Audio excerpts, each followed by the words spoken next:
Es un placer de estar contigo otra vez para poder meditar en la extraordinaria carta a los romanos. Ya han pasado 14 semanas, estamos así de poquito en terminar la carta y estoy seguro que Dios ha tocado tu mente y tu corazón hasta aquí. Estoy seguro, estoy persuadido que ha cambiado tu enfoque, tu visión. Estamos en el capítulo 14 de Romanos y sabes, quiero confesarte algo. Este capítulo es tan importante, tan exacto para las relaciones interpersonales. Desde el capítulo 12 empezamos a ver la vida de acción del cristianismo, es decir, los deberes cristianos, primero en la iglesia. Después, la semana pasada hemos visto el capítulo 13 donde nos habla el cristiano en la sociedad, en la sujeción a las autoridades, que es un capítulo tan tremendo, tan demandante, ¿verdad? ¿Te acordarás? Y este capítulo 14 le hemos puesto construyendo en amor. Construyendo en amor. Aquí nos habla de las relaciones interpersonales entre dos miembros de la iglesia. Y es muy importante esto, es muy importante tenerlo presente porque es un capítulo que pone el punto en el amor, donde nosotros como cristianos nos tenemos que limitar muchas veces por amor. Y es un privilegio estar contigo para poder atesorar algunos principios que estamos seguros a ti y a mí nos va a ser de suprema ayuda y un capital para nuestras relaciones interpersonales. Construyendo en amor. La palabra amor en la Biblia es tan gráfica. Dios por amor creó este mundo, Dios por amor vino a este mundo. El amor de Dios es tremendo y cuando lo empezamos a estudiar nos conmueve de todas maneras. Por eso que este capítulo llena el capítulo de amor y por eso que yo quisiera empezar contigo. Lo hemos dividido el estudio para cuestión orden, porque como sabes cada capítulo tenemos que pasar una pincelada, ¿verdad? El capítulo si nos tuviéramos que detener, imagínate, sería un estudio larguísimo porque cada versículo tiene pues tremendas joyas para nuestra vida. Pero en esta pincelada del capítulo 14 lo hemos dividido en 3 puntos que empiezan con la letra C de casa para que puedas recordarlo. El primero de ellos, construyendo en amor. Vamos a hablar del concepto porque aquí se nos habla del débil en la fe. Y tenemos que tener claro qué cosa es el débil en la fe, porque a veces pensamos que el débil en la fe es el que es menos espiritual, el que tiene menores disciplinas espirituales. Pero vamos a Romanos 14 del 1 al 3. Acompáñame, ten tu Biblia, por favor, abre tu Biblia en Romanos 14 del 1 al 3, si puedes ten un lapicero para que podamos juntos sumergirnos a la palabra de Dios en este día tan especial. Romanos 14 del 1 al 3 dice: recibid al débil en la fe, pero no para contender sobre opiniones, porque uno cree que se ha de comer de todo, otro que es débil come legumbres. El que come no menosprecia al que no come, y el que no come no juzgue al que come, porque Dios le ha recibido. Habla de 2 conceptos vitales, de menospreciar y de juzgar, pero en este primer punto, que es el concepto, la primera C de concepto, ¿qué es ser débil en la fe? ¿Qué es ser débil en la fe? No es el débil de carácter o de disciplina. No habla del débil espiritual, es decir, niveles espirituales donde él es más bajo. No habla de eso. El débil es una cuestión de fe, es una cuestión de convicciones personales. Se refiere a la seguridad de que la fe de uno le permite hacer ciertas cosas. O sea, estamos hablando acá de convicciones personales, de convicciones. Tenemos que aclarar que en la Biblia hay muchas cosas que no se hablan en la Biblia, que se dejan para que cada uno de nosotros podamos tener decisiones personales, porque no todo podemos encontrar en la Biblia. Por ejemplo, en este caso era de comer algo o no comer algo. Si tú te pones a analizar en este pasaje, vas a encontrar que algunos no querían comer porque pensaban que esas comidas era de tropiezo espiritualmente y otros sí lo comían. Entonces, el débil en la fe no es que sea menos espiritual, sino que habla de convicciones personales. Esto es muy importante aclararlo, porque a veces pensamos que hay niveles, ¿no? Donde los niveles donde avanzamos, y déjame decirte que tú y yo somos pecadores y que cada día estamos en riesgo si es que no vamos a abrazar a Jesucristo como Señor. A veces yo puedo ser débil en unas cosas o tú puedes ser débil en otras. Es decir, aquí el débil en la fe, repito, no habla de debilidad de carácter o de disciplina, sino de convicciones en sí. Y como dije, en la Biblia hay cosas que no están absolutamente dogmáticas, estipuladas, y donde tú y yo tenemos libertad de elegir. Es ahí donde tenemos una responsabilidad, porque estas convicciones tienen que venir de acuerdo a nuestro estudio bíblico, a lo que Dios nos habla, y nosotros tenemos que tener esa claridad del Espíritu en nuestra vida, en esa fe, esa convicción para poder hacer o no hacer algo. Entonces, aquí el apóstol define lo que es débil en la fe. Pero hay dos palabritas, como decía, que tenemos que acordarnos, donde dice: no menosprecies al que no come y no juzgues al que come. Estas dos frases hacen un resumen increíble aquí en el concepto, porque es lo que se vive actualmente. A pesar que esto fue escrito hace más de 2000 años, tiene una vigencia increíble, porque así es el Espíritu Santo. La Biblia fue escrita por Dios, por el Dios viviente. Entonces tenemos una claridad, tenemos una enseñanza absolutamente fresca.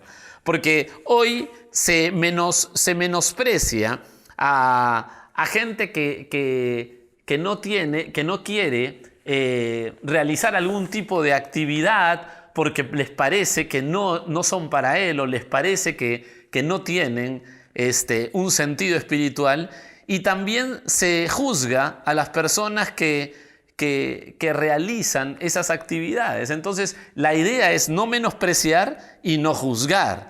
Una enseñanza de amor, escúchame bien, es limitarse por amor.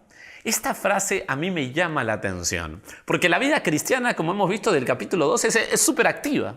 Entonces, los cristianos tenemos que aprender, por el dominio propio, por el poder del Espíritu, a limitarnos por amor. Nuestra vida no es así nomás, que yo hago lo que a mí me gusta y punto, sino que tenemos que aprender a limitarnos por amor. Y eso, te aseguro, fallamos tanto en nuestras relaciones interpersonales. Tanto usted que me está viendo ahí, como yo. Fallamos tanto. Y por eso que este capítulo 14 es de suma importancia. Nosotros tenemos que entender que el amor viene de limitarnos por la gente. Limitarnos. Somos dependientes de los demás. Porque podemos hacer que un hermano o una hermana se sienta ofendida por lo que yo hago o por lo que usted hace. Ese concepto de limitarse por amor a mí me llevó a pensar al día de la cruz. En ese día, en ese momento de la cruz, a Jesús le gritaban, ¿te acuerdas? ¡Bájate! Si eres el Mesías, bájate, sálvate a ti mismo, quítate los clavos y te creeremos. ¿Te acuerdas? ¿Tú crees que Jesús no pudo bajarse? ¿Tú crees que Jesús no pudo quitarse los clavos con facilidad? ¿Tú crees que Jesús no pudo tronar los dedos y todos ahí quedaban muertos? Claro que lo podía hacer. Pero Él se limitó por amor. Esos clavos no sostenían a Jesús. Lo sostenía el amor por ti. Porque si Él se hubiera bajado de la cruz, estas grabaciones, este libro de Romanos y todo lo que podemos hacer no tiene sentido. En la cruz, Jesús muestra que Él se limita por amor. Él acepta la cruz por usted, por mí. Él se limita por amor. La Biblia nos llena de ejemplos de limitarnos por amor. Y esto es una enseñanza que debemos atesorar usted y yo en el día de hoy. Porque el amor que nos une es un amor de respeto, pero también de límites. Tenemos que aprender a limitarnos por amor. La vida cristiana, mi querido amigo, amiga, es absolutamente activa. Es increíble cómo hemos resumido el cristianismo en golpearnos el pecho, hacer rituales, pero la verdad es que la vida cristiana es una vida práctica. Y como ya hemos visto, desde el capítulo 2 se habla de la iglesia, del capítulo 3 se habla con las autoridades, del someterse a las autoridades, y ahora el 14 habla de las relaciones interpersonales, todas ellas en una vida práctica, en una vida normal, no una vida que volamos o levitamos, sino en una vida normal y práctica que usted y yo tenemos que realizarla. Hay que limitarnos por amor. Ese es el concepto. Entonces el débil en la fe no tiene nada que ver a ser menos espiritual. Es cuestión de convicciones. Como decíamos, la Biblia deja un montón de cosas donde no dogmáticamente no se definen. Entonces usted y yo tenemos que decidir, ¿verdad? Hay gente, por ejemplo, que puede tomarse una copa de vino y hay otros que no. Hay gente, por ejemplo, que pueden tener cuadros de diferente forma y hay otros que no, que les parece que está mal aquella pintura. Una vez un hombre me contaba que en su casa había un cuadro, una figura de una mujer, ¿no? Y llegó un hermano y le dijo que eso era totalmente inapropiado. Entonces, este hombre, en lugar de no recibir más en la casa a su hermano en Cristo, lo que hacía es que cada vez que venía su hermano en Cristo, quitaba el cuadro. Eso es limitarse por amor. Para él no tiene problema el cuadro, pero para su hermano sí. Y basta que para su hermano tenga problema, entonces él lo quita, porque lo ama, porque el cristianismo dependemos de la gente. Y cuando usted está solo, en realidad no está solo, depende de Dios. Y cuando está con gente, depende de la gente. Eso tenemos que grabarlo bien, porque nos limitamos por amor. No solamente está el concepto, donde nos habla qué cosa es débil en la fe, como ya hemos visto, y espero que quede aquí en tu cabecita para poder desenvolvernos con claridad, sino también, en segundo lugar, está la clave. Y yo quiero leerte Romanos 14, del 6 al 10, para ver la clave que está expresada en dos puntos importantes. Mira, por favor, leamos juntos Romanos 14, 6 al 10. El que hace caso del día, lo hace para el Señor. Mira cuántas veces, por favor atiéndeme, mírame. Mira cuántas veces dice Señor en todos estos pasajes, ¿eh? Y el que no hace caso del día, para el Señor no lo hace. O sea, algunos hacen caso de algunas fechas, de algunos días, para el Señor. Otros para el Señor no le hacen caso. El que come, para el Señor come, porque da gracias a Dios. Y el que no come, para el Señor no come, y da gracias a Dios. Porque ninguno de nosotros vive para sí, ninguno muere para sí. Pues si vivimos para el Señor, mira cuántas veces dice Señor, vivimos, y si morimos para el Señor, morimos. Así pues, sea que vivamos o que muramos, del Señor somos. Porque Cristo para esto murió y resucitó. ¿Para qué murió y resucitó? Y volvió a vivir, para ser Señor, así de los muertos como de los que viven. Pero tú, ¿por qué juzgas a tu hermano? O tú también, ¿por qué menosprecias a tu hermano? Porque todos compareceremos ante el tribunal de Cristo. Aquí está la clave de todo esto. Aquí está, digamos, el meollo de todo esto. En primer lugar, como viste, se repetía un montón de veces la palabra Señor, ¿verdad? O sea, eso no tenemos que ser unos teólogos. Ahí está, Señor. ¿Por qué? Porque la clave está, el amor, somos limitados por amor, nos limitamos por amor, pero la clave está en el señorío. Nosotros no nos pertenecemos. Es interesante cómo vimos el capítulo pasado, donde nosotros nos sujetamos a una autoridad, porque el verdadero cristiano quiere sujetarse a una autoridad. ¿Para qué? Para que no se autogobierne. Nosotros somos del Señor, no somos de nosotros. Nosotros no somos Dios. Nosotros no tenemos la capacidad de tener un autogobierno correcto porque somos pecadores. Entonces, si entendemos que somos del Señor, el señorío de Cristo tiene que estar en nuestra vida. Y porque Jesús es el Señor, entonces yo me limito por amor. Por eso que la gente es importante para mí y debe ser importante para ti. Cuando yo salgo con mis hijos a comprar a un centro comercial, siempre repetimos lo mismo. Ten cuidado con el carrito, con la carreta que llevamos con las cosas, porque más importante es la gente que las cosas. La gente es muy importante, Dios la ama. Y como es el Señor y tú no eres dueño de ti, tú no puedes estar menospreciando ni juzgando, porque Él es el Señor. A Él tenemos que rendir cuentas y este pasaje se inclina y va yéndose poco a poco a la rendición de cuentas. Porque mi amigo, mi amiga, mírame claramente. Usted y yo vamos a rendir cuentas a Dios por nuestra vida. Esto no se queda, la basura no se pone debajo de la alfombra y punto. No. Vamos a rendir cuentas. Por eso que no solamente habla del señorío, donde Él como Señor nos lleva a limitarnos por amor, porque la vida de un hermano y mi vida son del Señor. Tienen ese común denominador del Señor, el señorío de Jesús. Por supuesto, si tú me estás mirando y piensas que ser cristiano es ir a la iglesia un fin de semana, pero Dios no manda en tu vida, te puedes estar equivocando de cristianismo.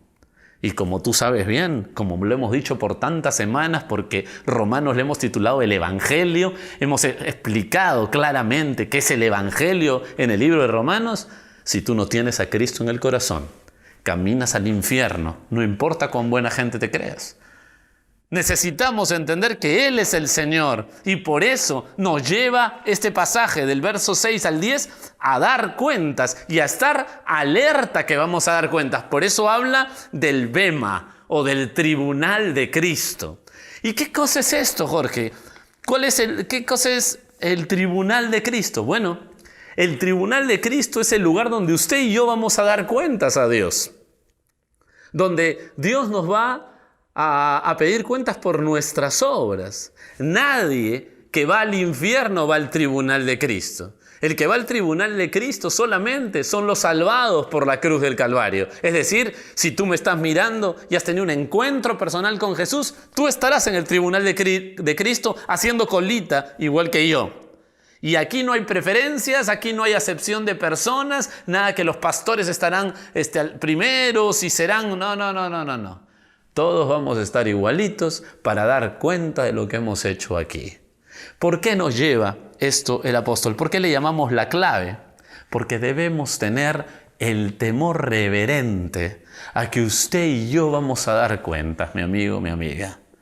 Por eso que es tan importante este capítulo. Porque hay que limitarnos por amor.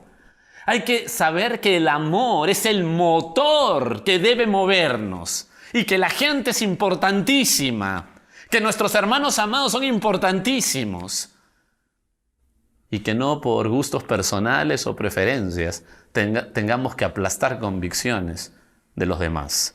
Hay que respetarnos, hay que amarnos. Este tribunal de Cristo estaré usted y yo, si es que usted es creyente, para rendir cuentas de lo que ha hecho, de menospreciar o de juzgar. Es muy interesante. Este bema o tribunal de Cristo hay que tomarlo bien en serio. Nadie, ningún creyente verdadero se va a escapar de rendir cuentas. ¿Te has puesto a pensar eso? De verdad que da un temor, ¿no? Claro que sí.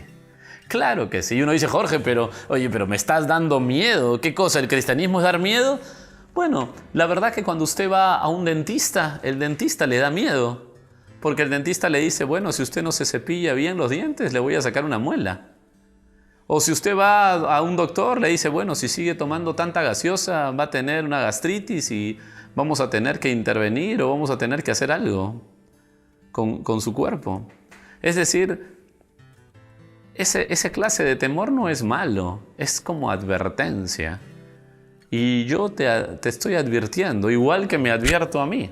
Yo voy a dar cuentas de mi vida y usted también de su vida. Yo la voy a dar como padre, como esposo, como pastor. Piénselo.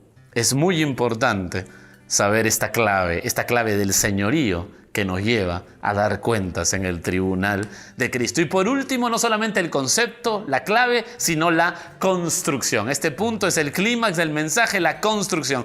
Acompáñame a Romanos 14, el 18 al 23. Dice, porque el que en esto sirve a Cristo, agrada a Dios. ¡Qué precioso!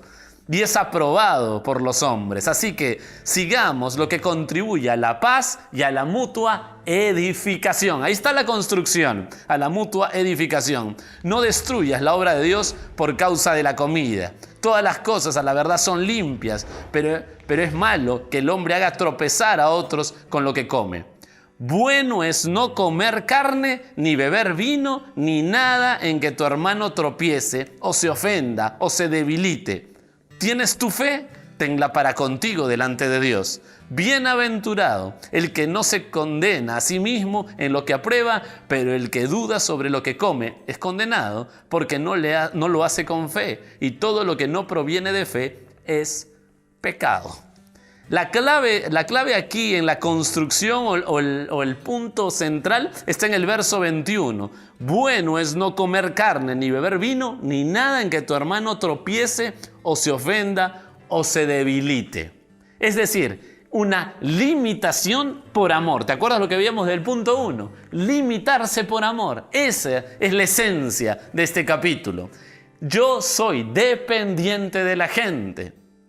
Y esto que hablamos de construcción es una constante en la Biblia. La Biblia siempre nos llama a construir en nuestras relaciones, a construir en nuestras vidas, a edificar en nuestro caminar. Siempre la Biblia nos lleva a eso. ¿Cómo? Jesús una vez dijo: el que no construye con